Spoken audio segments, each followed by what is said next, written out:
Ada? Ya, kalau menurut saya itu mungkin kalau kan banyaknya sekali terjadi tindakan kekerasan seksual ya atau pelecehan seksual yang dilakukan oleh ya oknum tadi, misalnya tenaga pendidik ya atau misalnya orang tua di sini. Contohnya kalau untuk orang misalnya maaf tadi kita membicarakan tenaga pendidik ya. Kalau untuk seperti tenaga pendidik mungkin itu adalah tanggung jawab kita semua ya, kita stakeholder seperti itu ya, pemangku ini juga dan pemerintahan dan istilahnya pemerintah termasuk kami ya sebagai penyuluh hukum gitu. Itu kan adanya kalau menurut keterangan dari BAP korban itu karena si oknum ini sering melihat video porno. Oh, itu salah satu. Iya, salah satunya itu ya, salah satu sebab ya yang menstimulus dia melakukan hal tersebut. Ya namanya mungkin sebagai anak, sebagai muridnya ya, apalagi mungkin di sini nih kan oknum misalnya santri misalnya ya. Nah, kan kalau namanya santri kalau sepengetahuan saya ya, ada mandi malam misalnya ya, sholat malam kan ya, doa dan mereka kan pasti tidak akan curiga. Dan biasanya mereka kan namanya santri pasti perempuan dengan perempuan, laki-laki dengan laki-laki ya. Nah, seperti itu terpisah dan mungkin diajarkan seperti itu kan doa-doa atau sholat malam, dimandikan mungkin ya seperti itu. Dan anak tidak menaruh curiga sama sekali. Nah makanya ini kita hadirnya Undang-Undang Nomor 17 Tahun 2016 ini yaitu untuk memberikan istilahnya sanksi yang tambahan tadi kan, pemberatan sanksi dan sepertiga tadi ya. Dan kalau bisa seperti ini untuk KPPA ya, P3A itu Komisi Perlindungan Anak ya, itu mereka menolak untuk adanya restoratif justice. Untuk anak. Nah karena kan anak mungkin ya, karena ada restoratif justice lah istilahnya, mungkin kan ini seksual ya gitu kan. Tapi ya kita sebisa mungkin dan seperti KPPA sendiri ya, mereka menolak untuk adanya restoratif justice untuk istilahnya pelaku. Ya, ini pelaku dewasa ya? Iya, pelaku dewasa seperti itu. Dan kalaupun misalnya pelakunya dilakukan oleh anak, nah itu pun ya sebisa mungkin ya kita menolak lah untuk restoratif justice ini karena kan mereka itu tunas ya istilahnya, tunas bangsa. Kalau misalnya dia aja sebagai anak sudah seperti itu ya, nah apalagi nanti ke depannya gitu. Dan mungkin ini penambahan sedikit ya, Bang Ali. Dan mungkin tadi kan Bu Pebi sendiri ini membahas tentang undang-undang perkawinan ya. Nah ini kan tentang anak juga kan. Nah mungkin di sini sejogjanya lah janganlah sampai terjadi untuk perkawinan di bawah umur tersebut gitu ya. Perkawinan di bawah umur kan perkawinan yang istilahnya tadi kan usianya 19 tahun boleh menikah ya minimal ya untuk anak ya. Syarat ya. Betul, syarat. Nah, itu kan istilahnya kalau misalnya terjadi perkawinan di bawah umur, nah meskipun di negara kita ini sudah dibantu dengan hadirnya aturan baru kan melalui pasangan yang sudah 19 tahun menikah, mungkin karena kondisi tertentu yang mendesak kan, misalnya maaf nih hamil duluan untuk menutupi aib keluarga, ya udah dinikahkan. Nah itu kan ada kan ya dalam undang-undang perkawinan yang terbaru itu karena untuk hal-hal tertentu dibolehkan ya. Bukan undang-undang terbaru, masih undang-undang. Undang-undang 78 ya. 74 maaf ya. 74. Itu kan istilahnya yang dibolehkan ya. Karena mungkin tadi ya salah satu menutup aib keluarga gitu kan. Nah ini kan kita udah hadirkan di sini ada undang-undang tentang tindak pidana kekerasan seksual ya, yang sudah hadir untuk perkawinan anak. Nah itu perkawinan anak itu tidak serta-merta hilang, masih tetap saja terjadi. Seperti tadi ada istilahnya pembolehan, istilah yang khusus tadi kan dibolehkan karena salah satunya tadi ya kejadian untuk penutup aib keluarga lah, meskipun usia anak belum cukup ya udahlah boleh gitu kan. Nah itu kan akibatnya kalau misalnya risiko perkawinan anak itu ya itu akan ada ya timbul KDRT gitu kan, dan persoalan finansial ya atau risiko perceraian pun kan tinggi ya. Nah ini tidak terpenuhnya kebutuhan pendidikan anak dan akibatnya ujung-ujungnya nanti korbannya anak kan.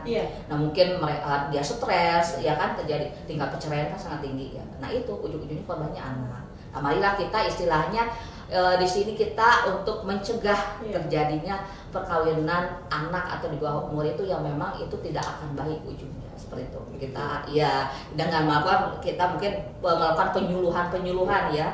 Seperti tadi kan dengan hadirnya undang-undang tindak pidana kekerasan seksual aja ya untuk memerangi perkawinan anak tetap saja ini kan gitu ya. tetap saja terjadi.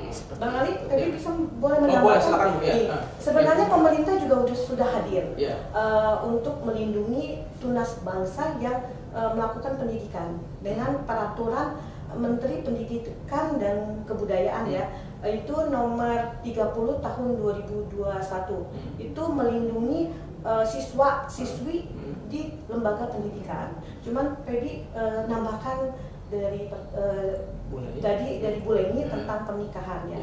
Nah, ini sebenarnya di Undang-Undang Perkawinan itu ada memang klausul yang memperbolehkan, tapi harus lewat pengadilan. Jadi izin. Jadi gini prosesnya, orang tuanya meminta permohonan ke, kalau Islam itu ke pengadilan agama bahwa anaknya akan menikah. Itu nanti dari putusan pengadilan itu diambil. Pertama, dilihat gini, psikis anaknya. Misalnya sudah pergaulan bebas. Misalnya nanti imbasnya akan terjadi hamil di luar nikah. Jadi nanti hakimnya memutuskan kenapa kok diperbolehkan untuk dia menikah muda. Misalnya anaknya lagi hamil, takutnya nanti psikis ibunya dan kandungannya. Jadi dilihat dan jadi setelah dikaji ulang oleh pengadilan, maka diputuskan misalnya anak tersebut diperbolehkan menikah. Nah, dengan putusan pengadilan tersebut makanya bukan pengadilannya tapi KUA bisa bukan mengesahkan ya, bisa menikahkan anak tersebut. Atas izin pengadilan yang tadi Feby sebut. Jadi nggak notabene prosesnya singkat, tapi ada proses-proses yang harus dilalui.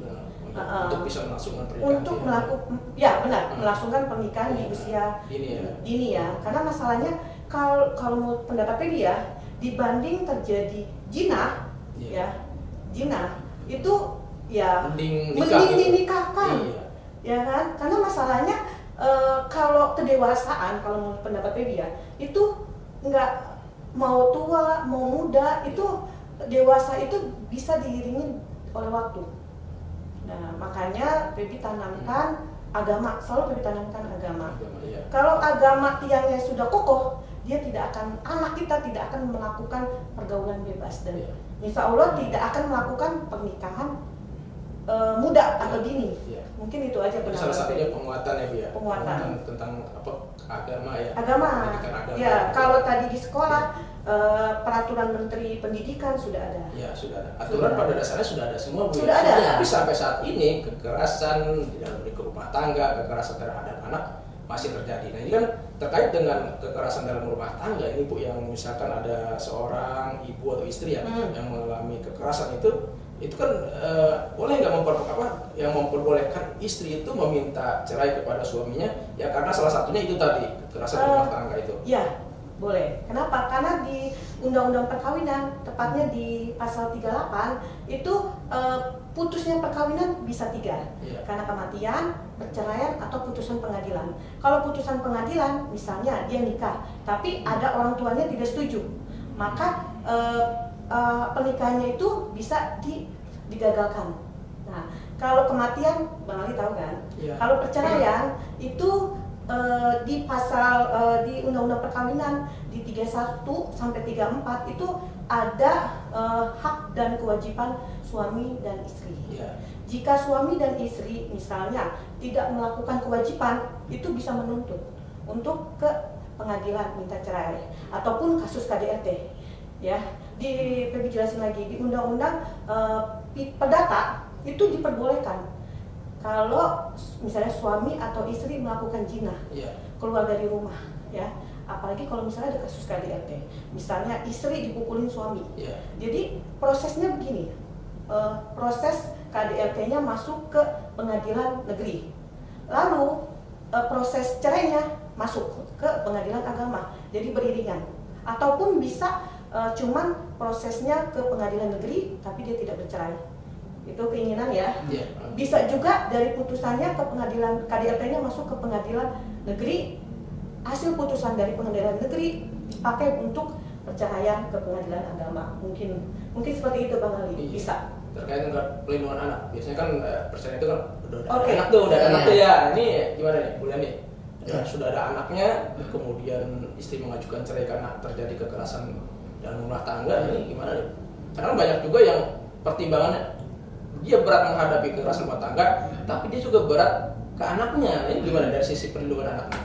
Ya kalau dari sisi perlindungan anak ya seperti tadi ya, hak-hak anak itu adalah untuk mendapatkan perlindungan seperti itu ya, untuk istilah mendapatkan pendidikan yang layak atau istilahnya seperti tadi. Nah ini kan salah satunya kalau misalnya sampai terjadi orang tuanya bercerai misalnya ya. Nah itu pastikan si pondasi anak untuk mendapatkan seperti tadi perlindungan, pendidikan yang layak, kasih sayang ya, itu kan pasti akan istilahnya akan hilang ya. Seperti itu mungkin dan namanya anak pasti kan misalnya kan tetap saja ada dari orang tua ayah ibu meskipun terpisah ya tetap menyayangi, tapi kan itu akan beda dengan istilahnya kalau orang tua itu bersatu gitu kan, dan di dalam istilah di dalam satu rumah. Nah itu istilahnya mengajarkan itu akan berakibat ke psikis juga kan, psikis anak ya, psikis anak itu akan terganggu gitu kan. Kadang-kadang mungkin kita sering mendengar cerita ya Bang Ali ya, katanya anak yang broken home ya istilahnya ya,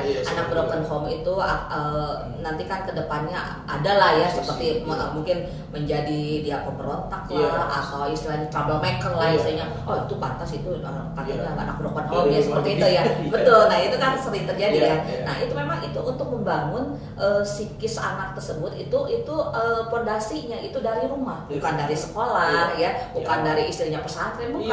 Itu rumah itu oleh orang tua sendiri sebagai guru yang paling pertama gitu kan, yang mengajari pondasi mau itu agama, itu bukan guru agama ya, itu orang tua sendiri pondasinya mulai dari rumah seperti itu.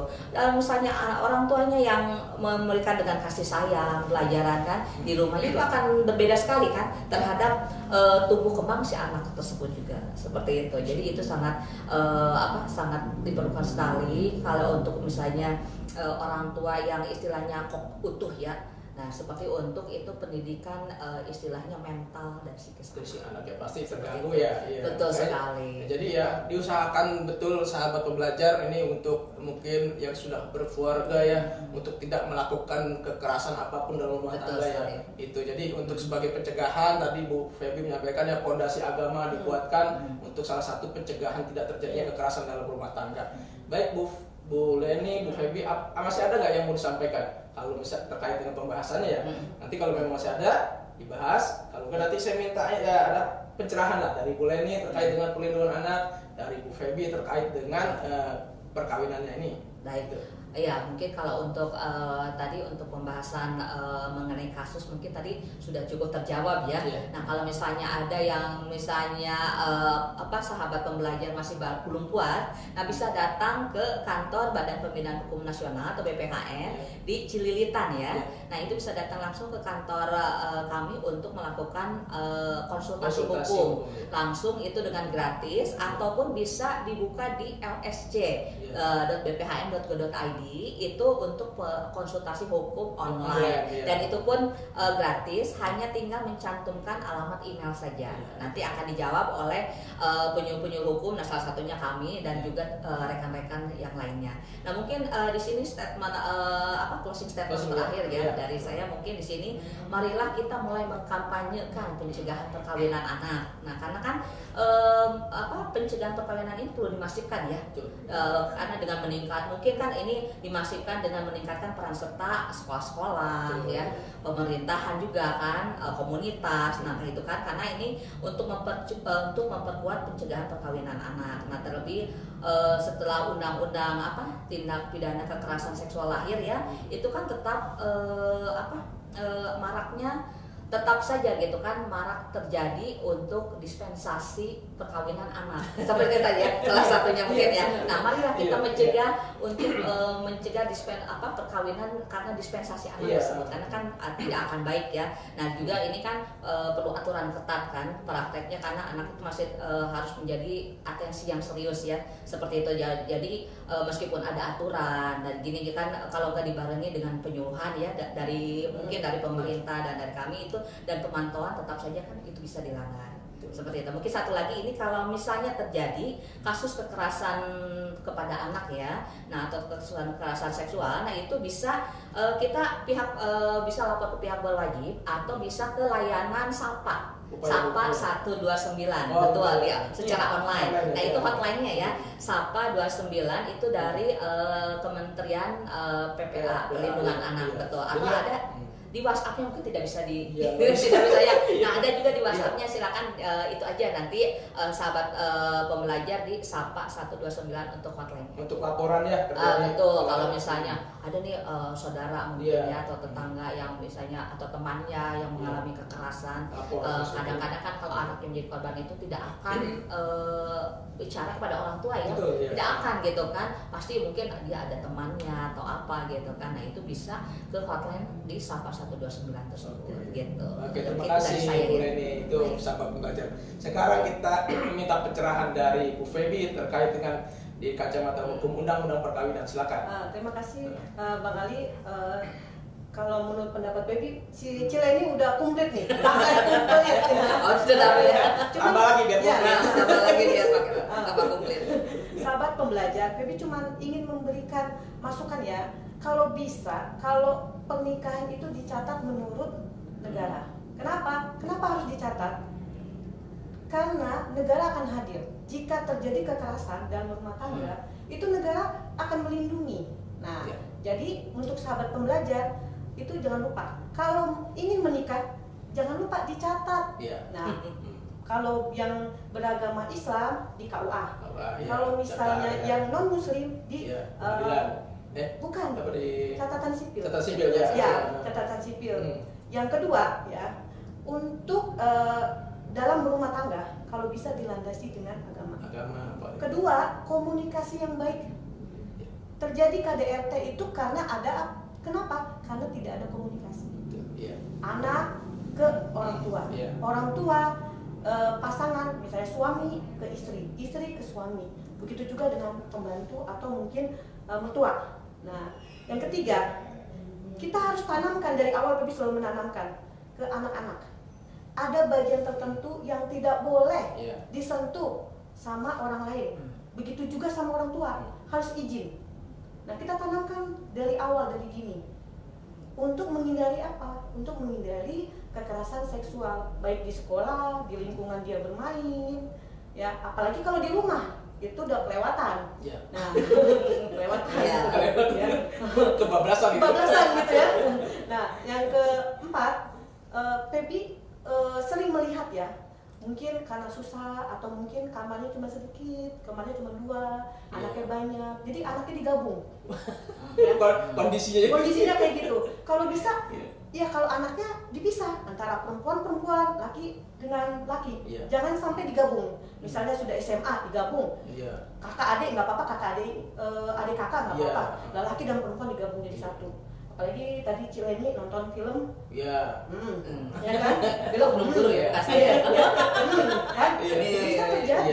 Nah, jadi kalau bisa, walaupun rumah kita kecil sepetak atau apa ya, sekamar atau berapa kamar, diusahakan pisah antara lelaki, perempuan harus digabung dengan perempuan, dan tidak boleh digabung anak dengan orang tua. Juga sama. Takutnya ngintip anaknya.